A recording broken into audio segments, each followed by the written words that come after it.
Good day. It is August the 15th. The month is almost over, half over anyway. And today we continue and finish up Nehemiah 1, doing verses 10 and 11, and Proverbs 15. Remember, if you'd like to be tagged when I post these videos, or if you have any questions, comments, concerns, suggestions, complaints, or anything else, you may reach me through 810-242-2997. That's 810-242-2997. You can call, text, leave a message, whichever you like. To begin, Nehemiah 1, doing verses 10 and 11, and finishing the chapter.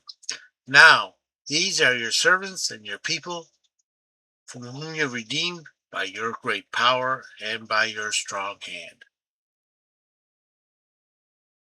11. O Adonai, I pray, please let your ear be attentive to the prayers of your servant and to the prayer of your servants who desire to fear your name, and let your servant prosper this day, I pray, and grant him mercy in the sight of this man, for I am the king's cupbearer. He's finishing up his prayer to God because his people and him have grievously sinned.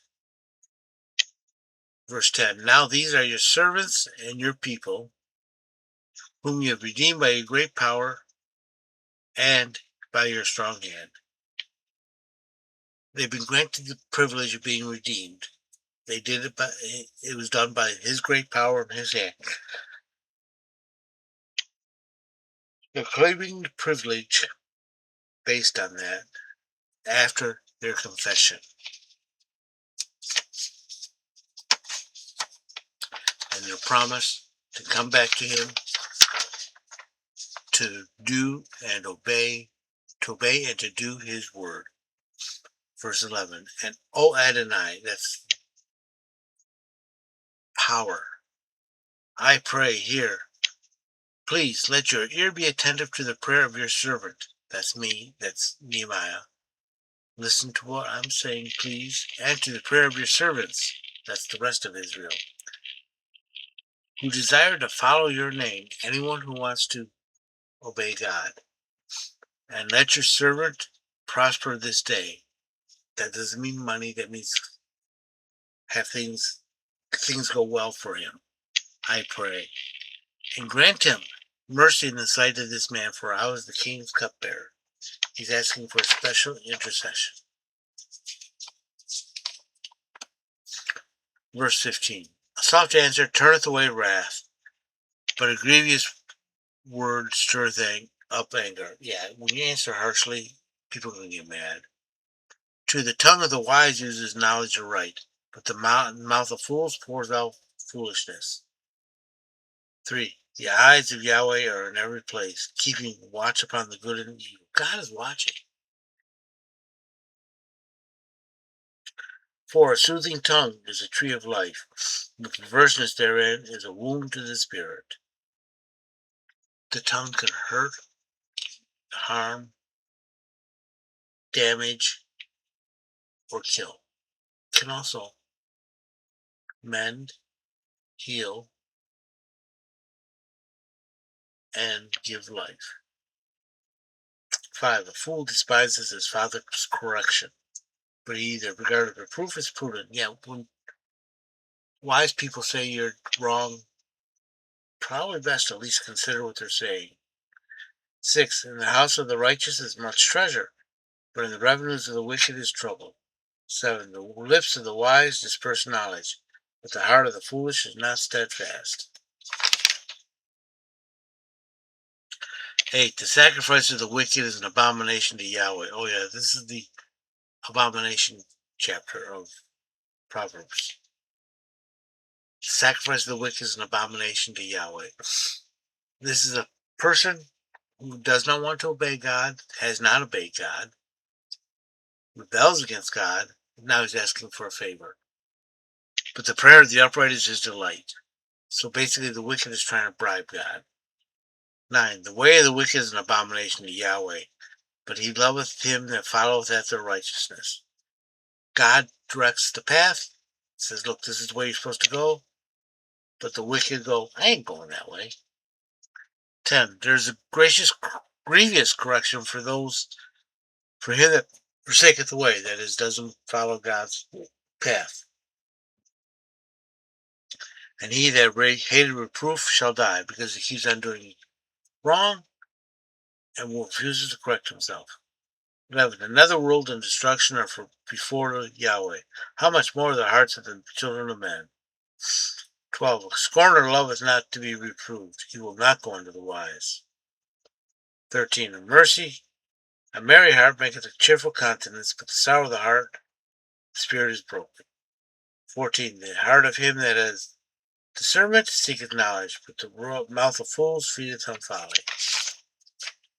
15. All the days of the poor are evil, but he that is merry heart has a continual feast. 16. Better is a little with the fear of Yahweh than great treasure and turmoil therewith.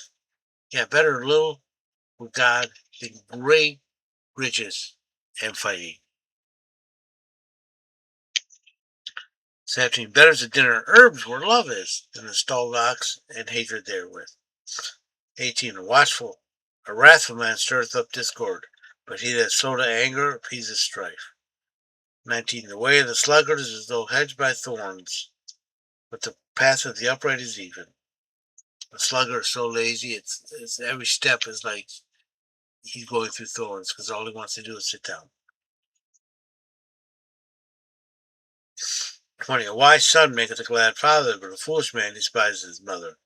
21. Folly is joy to him that lacketh understanding, but a man discernment walketh straight forward. 22. For want of counsel, purposes are frustrated, but a multitude of counselors they are established. 23. A man has joy in the answer of his mouth, and a word in due season, how good it is.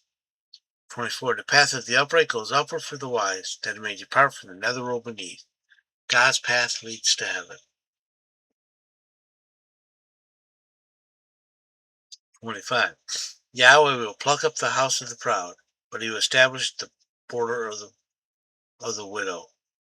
26. The thoughts of the wickedness are an abomination to Yahweh, but the words of pleasantness are pure. Even the thoughts of doing evil are an abomination to God. 27. He that is greedy of gain troubleth his own house, but he that hateth gifts shall live. This is bribes they're talking about. 28. The heart of the righteous studieth to answer. In other words, finds out what's going on. The mouth of the wicked poureth out evil things. 29. Yahweh is far from the wicked, but he heareth the prayer of the righteous. 30. The light to the eyes rejoices the heart, and a good report maketh bones fat. 31. The ear that hearkeneth to the reproof of life abideth among the wise. The wise will listen to God.